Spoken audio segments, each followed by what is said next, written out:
Eric, I wrote something down here that I wanted to get your thoughts on. As I was talking about how me as a consumer of content kind of tends to wish things would slow down because stuff is coming out so fast, peaking strategies, diet breaks, getting ready for the platform and peaking for the platform, etc. It almost contradicted what you were talking about with the pyramids, and I kind of made this little kind of a connection where I kind of entitled principles, kind of those principles that are in the pyramids, they tend to move very slow. And once we establish them and get those things in place, they're never really going to change. But yet strategies, whatever title you want to use, those tend to move fast. You know what I mean? And so that was kind of the thing that popped up into my brain when I was thinking, okay, now if I think about my consuming of content, what can I kind of slack on? Maybe I can slack on the principles and just know them, apply them, don't worry too much about trying to brush up on them and get all up to date on what the most recent thing is. Whereas strategies, yeah, now I'm kind of thinking those things I kind of need to brush up on. What's the best way of expressing your strength for the platform? What's the best way to keep fat loss going while, maintaining your physique and things like that. And so that was the little saying that I came up with. Principles move slow, strategies move fast. Would you say that's an accurate statement? And can you expand on that maybe? I like the way you teed that up for me. Thank you. I think ultimately this comes down to like thinking for a second about how do we know what we know, right? So what is a principle?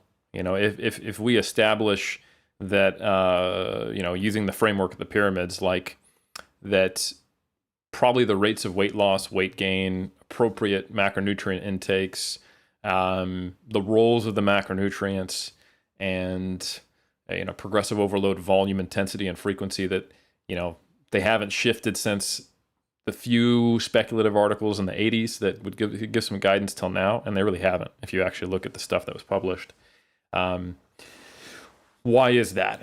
Well, essentially, it's all these fast-moving pieces of science that are coming out that we're now more aware of. I mean, they were still there. Don't get me wrong. I mean, it was a smaller field in the 80s and 90s than it is today, but there was stuff being published almost out of every research doing university in exercise science and nutrition on a monthly basis in the world, or we'll just keep it to the English-speaking world, in the last like 3, 4, 5 decades, And if you were aware of it all, like you can be now, it would seem like it was a highway of just constant things just coming out. And I get to see it all now in mass because we do a journal sweep, every month.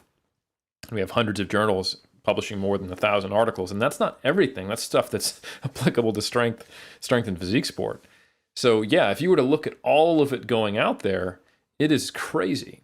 But all the principle is something where the majority of findings consistently show the same thing and they stick. It's almost like if you had this massive like confetti gun, and like every fifth piece of confetti had some glue on it, and you just shot it at a wall, right? Like 80% of what was on that wall, 80% of the confetti would just be falling on the ground. Falling on the floor, yeah.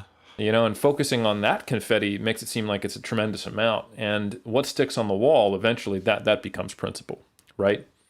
And the strategies that are more specific and context dependent, like how do I want to peak a power lifter, you can definitely build a body of literature on that and you can get some ideas, but almost invariably, because they're trying to answer a very specific question, it's going to have to be understood as something that is more context dependent. Is this person bench only? Or are they a weightlifter? Or are they a power lifter? Do they have a 2-hour weigh-in? Do they have a 24-hour weigh-in? Do they training 3 days a week or 4 days a week? And it'll look quite different. And what comes from that type of research is going to be a more refined, more agile use of science, if you will. So I think that is a good way of looking at it. And it's also, focusing on kind of the the newer information that's less well established makes more sense for people who are, coaches with a well-established track record and who already understand the principles. So I think and this is a great example of how the same message I gave to the listener applies differently to like us. So I would advise that, Jeff, Brad, Berto, that you guys focus on some of those kind of nuanced current debates and things that are a little sexier, because you are already making sure your athletes have their macros in check, progressive overload, volume, intensity, frequency, all the other things. And you are very familiar with that. You understand how to operate with it. You know how to apply it. So you don't need to focus on it. So what's left? You're looking for other stones to turn over. And because you're experimenting with things that may or may not have an impact at all, but certainly aren't part of the 90% of what does the work, there's little cost, right? So it gives you the opportunity to have some, experimental progression, if you will, in your coaching methods. You can go, let me try a different approach to intermittent dieting, or a different approach to progressing volume, or let me try a different tapering strategy, or let me try leaning a little more on intensity and doing singles at a higher RPE. We don't have good data to suggest that any of those are the next best thing. And we know they can't be, because we've already got the vast majority of the pie already cooked. But the pie's cooked. So that's what we're always doing for everybody. So what remains? And it's turning over those stones. So I think that's a really good way of framing it. And I think that's very different than someone who steps into the evidence-based community 6 months ago and is focused on those same things that you guys are without that foundation, because then they can't discern between the importance of, our diet breaks physiologically beneficial or psychologically. They're worrying about that when they, like Berto was, aren't even actually tracking their calories or understanding the importance of energy balance. So yeah, do you feel like that answered your question, Brad? Yeah, more than enough. And I guess, Berto, just throw it into your court too. Do you have anything to kind of add to that as far as principles move slow, strategies and nuance tends to move fast? Well, I guess the big discussion, what really sparked this was the fact that, someone hears something and is like, oh, I'm going to apply this starting next week. And it's like, no, just hold your horses. So, man, it's broken record. It's like, hey, fundamentals first. Like, make sure you have those in order. Make sure they're solid. You want to play with some nuanced stuff, maybe one or two things. It's like, hey, I'm gonna try these 48-hour refeeds this next cutting phase. Like that's fine. But sit on ideas and like really honestly just go down that rabbit hole on like one or two subjects. I think that is especially during my last prep, because I did so much walking outside. I was listening to like a new podcast like every day, like literally keeping up with everything, which is saying a lot because there's stuff coming out all the time. And I am like, wow, I can see how this can be overwhelming to someone who's brand spanking new to this, because it's kind of overwhelming like for me right now. And it had to get to the point where it's like, all right, bro, slow down. You get one or two topics a week when it comes to fitness that you like, and then the rest of it can just be that book you want to finish off. And then in your own spare time, you can, whatever things you really want to dive into those. But you have to slow it down when it comes to the nuanced stuff, because another cliche, it's like, yeah, you miss the forest for the trees sometimes. And if I can find myself in a situation like that, then I can see how for, even though it's not our intention to have it that way for people out there, I can see how they can, especially an excited new learner, they'll pick up a few things and they're like, that's it, I'm gonna do Jeff Albert's volume from like this point on. And it's like, no, that's not what we're trying to say either. So, yeah, pick one or two things at a time and just like really, really exhaust those, I think, before you move on. Because sometimes, shoot, hey, not to call out my boy here, but remember when you made like the perfect program that one time, Eric? Oh yeah. It was like pizza with every topping in there, and it's like, yeah, okay, like maybe we could have done with half of this, right? Fit every recommendation by every study I was aware of at the same time. Yep. Yeah. It was the Wernbaum 2007 program. Just to piggyback on what you're saying, Berto, I think, and to kind of go back to answering your question, Brad, there's a very different way to think about the more faster moving elements of information when you're an athlete versus a coach.